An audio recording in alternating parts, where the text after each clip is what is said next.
Hello दोस्तों, स्वागत करती हूँ आप सभी का मेरे यूट्यूब चैनल जिसका नाम है अनस्पोकन बायोलॉजी। आज की क्लास में हम माइटोकॉन्ड्रिया प्लास्टिड को करने वाले हैं। ये जो लेक्चर होने वाला है पिछली सीरीज को हम कैरी फॉरवर्ड करेंगे। चलो देखो, माइटोकॉन्ड्रिया की हम बात करें, as you seen in the screen, mitochondria क्या होता है? Mitochondria is the power house of the cell. Power house, what do mean by power house बच्चों? पावर हाउस मतलब जो पावर प्रोवाइड कराता है। पावर कहाँ से आती है? पावर आती है एनर्जी से, है ना। मतलब कि ये क्या है, ये एक तरह से एनर्जी प्रोवाइड कराता है बॉडी को। ठीक है, क्यों प्रोवाइड कराता है, कैसे प्रोवाइड करा सकता है एनर्जी, है ना? क्योंकि एनर्जी एक्चुअली में इसके अंदर बनती है, that's why it provide the energy, है ना। मतलब कि ये क्या करता है, अगर हम इसका फंक्शन देखें तो supply the energy need of most cellular activity, energy provide कराता है। ठीक है, अच्छा, और इसके अंदर एनर्जी बनती है, यानी कि प्रोडक्शन भी करता है, प्रोडक्शन ऑफ एनर्जी। अगर हम इसके स्ट्रक्चर को देखें, ठीक है, एनर्जी, अगर हम इसका स्ट्रक्चर को देखें तो इसके चारों तरफ डबल मेम्ब्रेन स्ट्रक्चर होती है। मतलब कि एक मेम्ब्रेन और उसके अंदर एक और मेम्ब्रेन है। ठीक है, जो आउटर वाली मेम्ब्रेन है उसको हम बोलते हैं आउटर मेम्ब्रेन, ऑफ कोर्स, क्योंकि वो आउटर के साइड है। और इसके अंदर एक और मेम्ब्रेन होती है, इसको हम बोलते हैं इनर मेम्ब्रेन। आउटर मेम्ब्रेन और इनर मेम्ब्रेन, इन दोनों की सबसे खास बात ये होती है, जो इनर मेम्ब्रेन होती है ना, उसमें इस तरह से फोल्ड होते हैं। ठीक है, जैसे फोल्ड आपके प्रोकैरियोटिक सेल में होते हैं ना, मेसोसोम बनाते हैं, इस तरह से इनर मेम्ब्रेन जो होती है वो भी अंदर की साइड फोल्ड होती है। और ये जो फोल्ड होते हैं ना, ये आपके जैसे फिंगर्स होते हैं ना, फिंगर्स देखो, फिंगर लगा के देखो, फिंगर लाइक लग रहे हैं ना, तो ये फोल्ड्स फिंगर लाइक होते हैं। और इन फोल्ड्स को हम बोलते हैं क्रिस्टे। ठीक है, क्या बोलते हैं इनको? बोलते हैं क्रिस्टे। ठीक है, तो आउटर मेम्ब्रेन हो गई, इनर मेम्ब्रेन हो गई। इनर मेम्ब्रेन जो है फिंगर लाइक फोल्ड्स होते हैं, जिसको हम क्रिस्टे बोल देते हैं। ठीक है, जहाँ कहीं भी स्किन के फोल्ड्स होते हैं, मेम्ब्रेन के फोल्ड्स होते हैं ना, उसका हमेशा एक काम होता है। क्या काम होता है? कहाँ भी जहाँ भी बॉडी में फोल्ड्स पाए गए हैं, उनका सबका एक काम ये है कि वो सरफेस एरिया को इंक्रीज करते हैं, है ना। सरफेस एरिया इंक्रीज हो जाएगा तो केमिकल रिएक्शंस जो इसके अंदर होती है ना एनर्जी प्रोडक्शन के लिए, वो ज़्यादा हो पाएंगी। समझ में आया कि नहीं आया? देखो, सिंपल सी बात है, केमिकल रिएक्शंस को होने के लिए एक बेस चाहिए। ठीक है, तो किसके ऊपर होंगी वो होंगी मेम्ब्रेन के ऊपर। तो जितनी बड़ी मेम्ब्रेन होगी उतनी ज़्यादा केमिकल रिएक्शंस उस पर हो पाएंगी। ठीक है, तो माइटोकॉन्ड्रिया के अंदर क्या पाए जाते हैं? क्रिस्टे पाए जाते हैं। किससे बने होते हैं? Folds of inner membrane. उसके आउटर में एक और मेम्ब्रेन होती है जिसको हम बोलते हैं आउटर मेम्ब्रेन। ठीक है, और वो कैसी होती है? वो होती है स्मूथ। ठीक, चलो आगे बढ़ते हैं। जो माइटोकॉन्ड्रिया होता है, mitochondria, the glucose and molecule are broken down to release energy during process called cellular respiration. देखो, एक इंपॉर्टेंट टर्म देखो यहाँ पर, इंपॉर्टेंट टर्म क्या है? Cellular respiration. रेस्पिरेशन का मतलब क्या होता है? रेस्पिरेशन, रेस्पिरेशन का मतलब होता है break down of glucose molecule, है ना। रेस्पिरेशन में हम क्या करते हैं? ग्लूकोज जो मॉलिक्यूल होता है उसका क्या करते हैं? उसका ब्रेक डाउन करते हैं। ठीक है, छोटे छोटे छोटे टुकड़ों में उसको क्या करते हैं? डिवाइड करते हैं, ब्रेक डाउन करते हैं उसका। ठीक है, और ग्लूकोज क्या है? ग्लूकोज हमें एनर्जी देता है। ठीक है, तो जब ग्लूकोज का ब्रेक डाउन होता है तो हमें क्या मिलती है? एनर्जी मिलती है। ठीक है, और उसी एनर्जी का क्या है? यूज करती है बॉडी। तो उसको ब्रेक डाउन कौन कर रहा है? माइटोकॉन्ड्रिया के अंदर जो एंजाइम प्रेजेंट होते हैं वो करते हैं।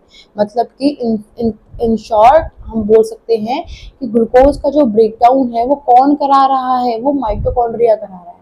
ठीक है, और ग्लूकोज का ब्रेकडाउन अगर माइटोकॉन्ड्रिया करा रहा है तो ग्लूकोज के ब्रेकडाउन से क्या रिलीज होगा? एनर्जी रिलीज होगी।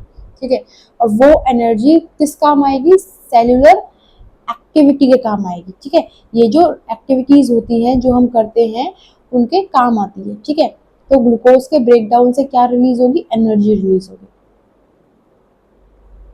और कहाँ होता है? माइटोकॉन्ड्रिया के अंदर होता है। ठीक है, The energy release is stored in the form of molecule called ATP, adenosine triphosphate. अब let's suppose, यहाँ देखो, सोच के देखो कि ग्लूकोज ब्रेकडाउन हुआ, ठीक है, ग्लूकोज ब्रेकडाउन हुआ और क्या रिलीज हुई, एनर्जी, ठीक है।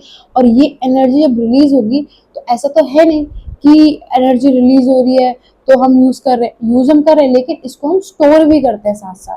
और इसको हम स्टोर कैसे करते हैं, इसको हम स्टोर करते हैं एटीपी की फॉर्म में। देखो एनर्जी प्रोड्यूस कहाँ हुई, एनर्जी प्रोड्यूस हुई माइटोकॉन्ड्रिया के अंदर, ठीक है। अब उस एनर्जी को हमें भेजना है कहाँ, दूसरी सेल में भेजना है, या फिर हमें सेल में ही किसी और ऑर्गेनिल्स को वो एनर्जी देनी है। तो हम अब ऐसे तो है नहीं कि बिजली के तार ट्रांसफर कर दो, नहीं, किसी ना किसी फॉर्म में तो सेंड करेंगे ही ना। तो उसको, उस एनर्जी को एटीपी की फॉर्म में सेंड करते हैं, ठीक है, स्टोर करते हैं, उस एटीपी को सेंड कर देते हैं जहां पर उसकी नीड होती है। समझ में आया नहीं आया?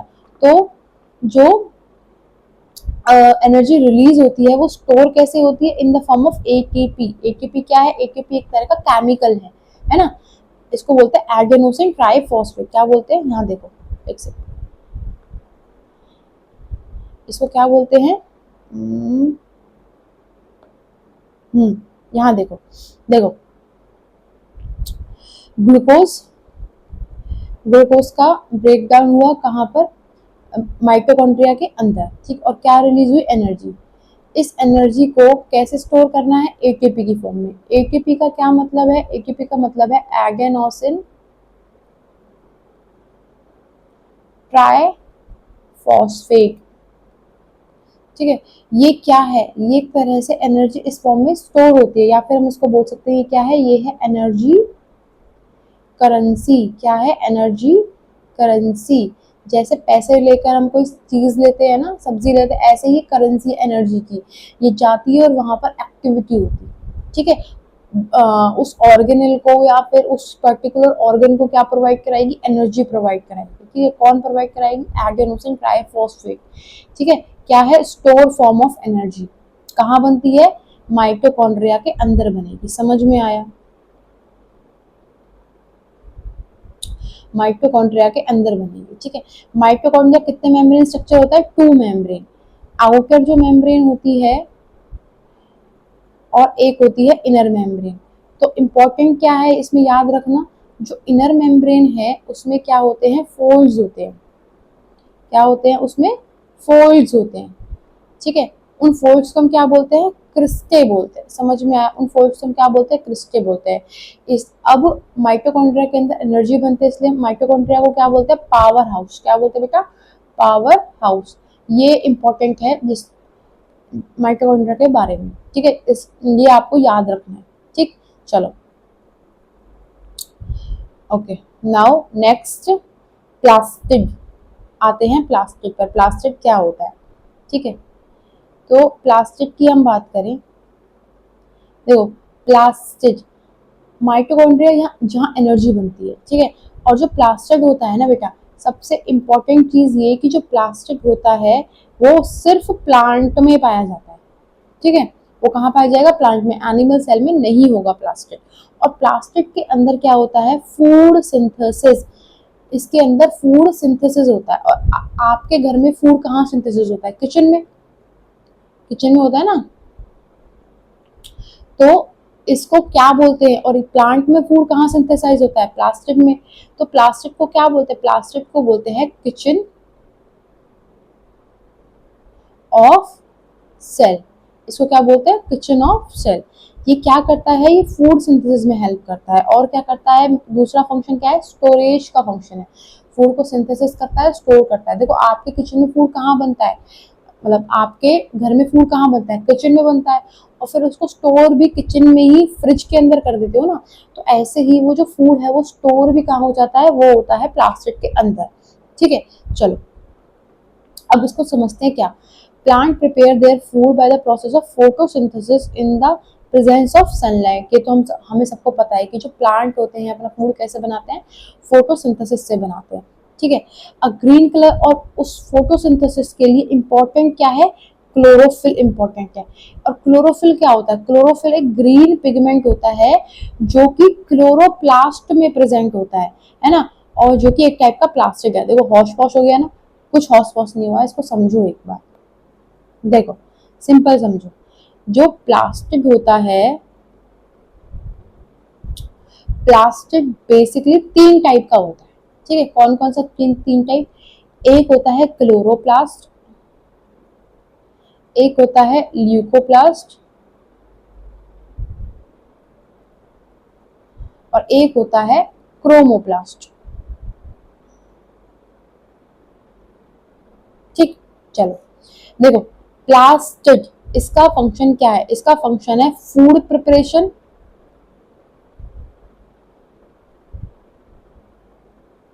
और है स्टोरेज, और क्या है? स्टोरेज, ठीक है।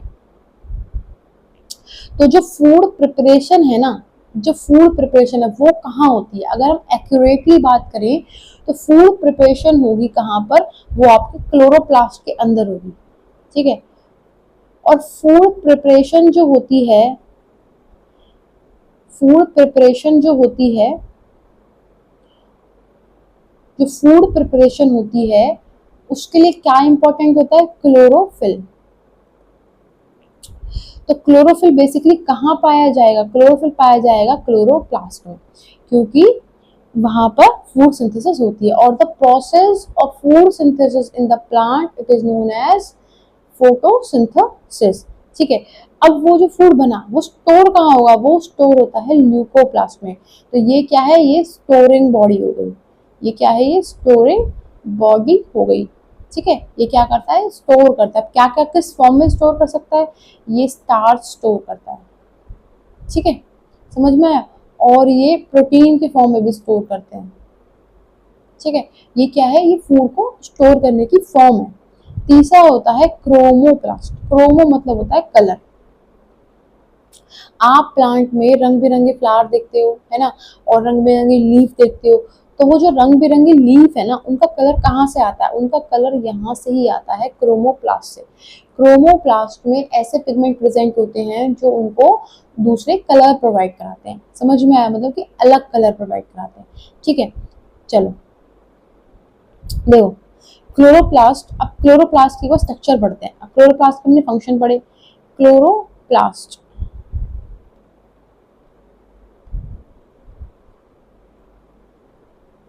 क्लोरोप्लास्ट, इसकी हम स्ट्रक्चर पढ़ते हैं, ठीक। क्लोरोप्लास्ट जैसे माइटोकॉन्ड्रिया होता है ना, ऐसे क्लोरोप्लास्ट होता है डबल मेम्ब्रेन बाउंड ऑर्गेनल।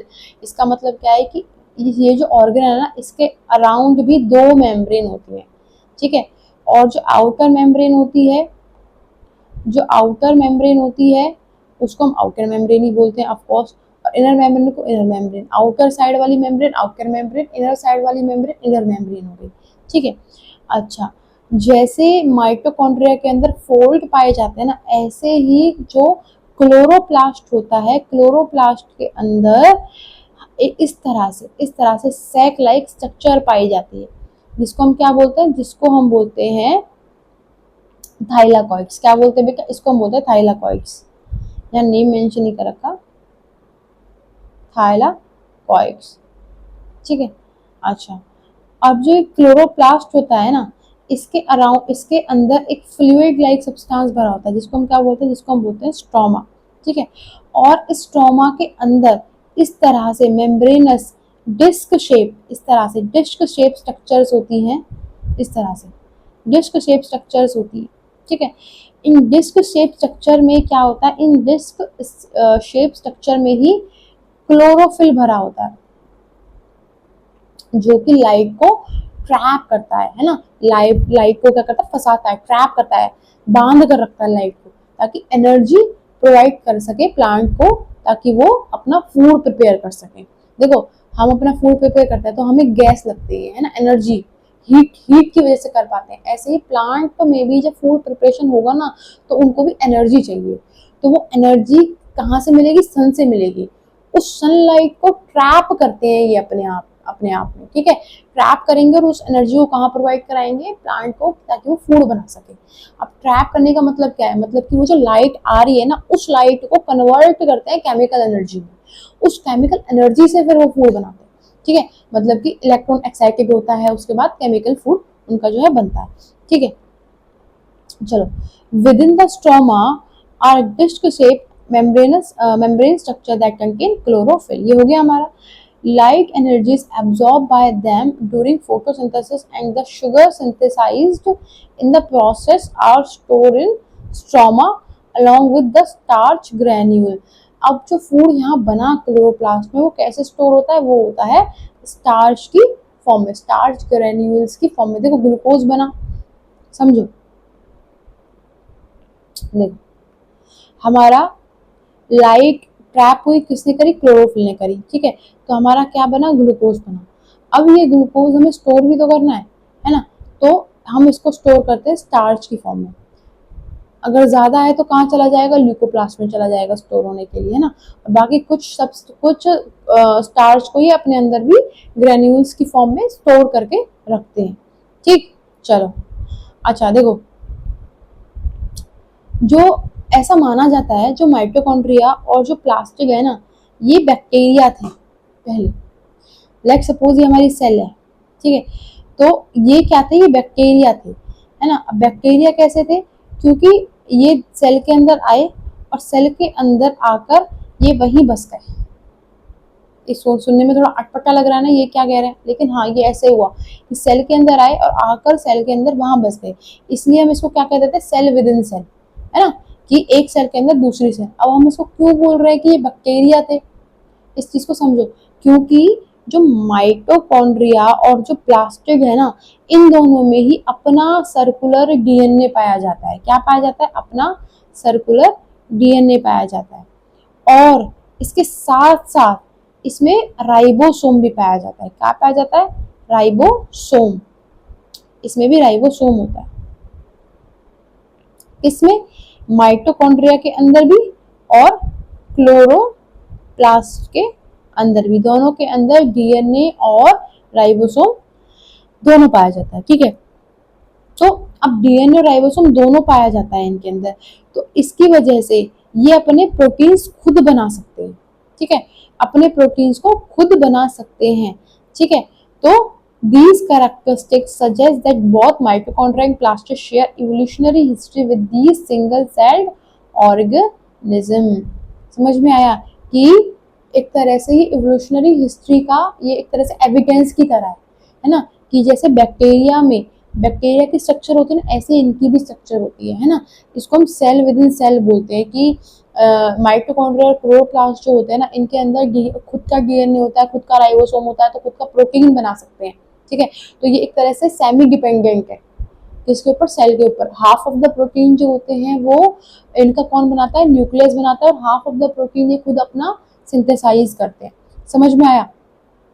चलो, ये हमारा हो गया था। क्लोरोप्लास्ट जो होता है वो पिगमेंट कंटेन करता है, ठीक है, और रेड, येलो, ऑरेंज कलर, कोई भी कलर जो होता है वो शो कर सकता है। इसकी वजह से जो फ्लावर्स होते हैं हमारे, है ना, और जो लीव्स होते हैं वो कलरफुल होते हैं। अच्छा, इनका एक फायदा और है, अगर फ्लावर कलरफुल है तो वो क्यों कलरफुल है ना, पॉलिनेशन के लिए। क्यों क्यों, ताकि इंसेक्ट कोई आएगा उस कलर से अट्रैक्ट होगा, उसके पास आएगा, फिर उस ऐसे दूसरे फ्लावर के पास जाएगा, तो इससे क्या होगा, पॉलन ग्रेन्स जो होते हैं फ्लावर टू फ्लावर ट्रांसफर होते हैं। इसलिए इंपॉर्टेंट होता है कलर होना प्लांट में, ठीक है। दूसरा, fruit eating animal help in seed dispersal. जो अगर कोई एनिमल आता है ना, वो फ्रूट कलरफुल होता है ना, उसको ईट करता है, मीठा होता है, ईट करता है उसको, ठीक है। अब उसका जो सीड है वो फेंक देगा, तो उससे दूसरा पेड़ आ जाएगा। समझ रहे हो, समझ रहे हो, ये एक प्रोसेस है। ये एक तरह से ना उन एनिमल और प्लांट को लुभाया जा रहा है कि तुम आओ हमारे पास, हमें खाओ, है ना, हमारे ऊपर बैठो, ताकि प्लांट इस तरह से वो ग्रो कर पाए। समझ रहे हो। चलो, ये भी हो गया, हाँ ये हो गया। Now next topic विक्यूल। विक्यूल पर आते हैं। देखो विक्यूल क्या है, विक्यूल बेसिकली ये, देखो अगर हम प्लांट और एनिमल में बात करें तो प्लांट में ना एक लार्ज सेंट्रल विक्यूल होता है। विक्यूल क्या है, विक्यूल एक टाइनी स्ट्रक्चर है जो कि सिंगल मेम्ब्रेन से भरी है, और इसके अंदर क्या फिल होता है, इसके अंदर फिल होता है सेल सैप। क्या फिल होता है, सेल सैप। और इसके अराउंड कौन सी मेम्ब्रेन होती है, इसके अराउंड होती है सिंगल मेम्ब्रेन।